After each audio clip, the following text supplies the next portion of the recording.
next contestant, Rebeka Garcia Cook, The Power of the Other. The Power of the Other, Rebeka Garcia Cook.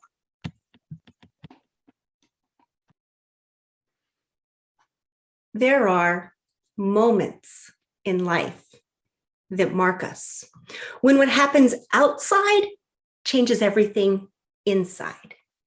This time, it happened on the basketball court, where 2 points was more than 2 points. My son and his team were playing against the championship team in the area. Surprisingly, our boys pulled ahead quickly. As the sole 7th grade team in a 7th, 8th grade division, these boys had struggled all season against young men with facial hair and deep voices that would sometimes crack. But in this game, basket after basket went in, balls were intercepted, fast breaks worked, layups worked, the score was trending upwards. The real possibility of a first win was feeling sweet for them. Their 12 and 13-year-old faces were alive with joy at this longed-for accomplishment. And this joy was not tempered by the fact that the championship team was down to the minimum number of players, not their starters. COVID. My son's team developed a comfortable lead, but rather than rocket the score higher, our starters began to feed the ball to our team's other players, boys who spent most of the time on the bench and rarely got the ball. And these boys experienced success. For them, 2 points was more than 2 points. They were part of this team, too. Now, among the 5 players on the other team was a redhead who was new to the game. His inexperience had been capitalized on. His passes were intercepted, his shots blocked, the ball was ripped from his hands. And at this point in the game, his strategy was simply hold the ball and wish for a whistle before it could be taken away from him. His demeanor, defeated. Our 7th grade boys noticed the situation and they huddled. Hey guys, he's not played before. Yeah.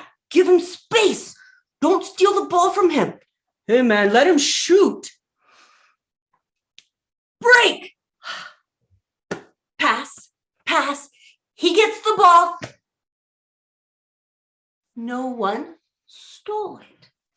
Tentative dribble, pass. No interception. Fans on both sides began to notice what was happening. This young man was being nurtured by the other team.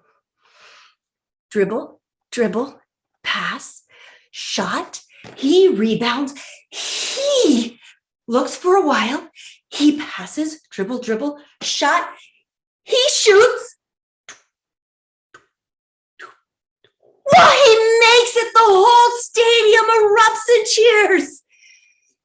And he trotted down the court. His teammates are high-fiving him. He's got a big grin. His shoulders are back. His chin is up.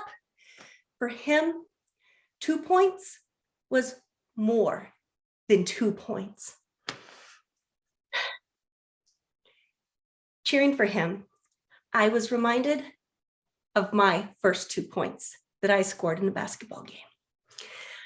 I was 10 years old. It was my first season playing. I started the first half, I didn't score, but I started the second half and I was ready. There was a tip-off. The ball was wild. I got possession under the basket. I shot, the audience roared. It didn't go in. I got my rebound and I went up again. Whoosh! I scored my first 2 points. I turned to share this 2-point victory with my coach. And she was not smiling. Her face was red and her brow furrowed, and she took her clipboard and slammed it on the floor. You out! On the bench, I turned to my teammate. What happened? what did I do? Rebeka, in basketball, you switch baskets at the half. I realized my first 2 points were scored for the other team. That coach rarely played me again. And if she put me in, that one's our basket.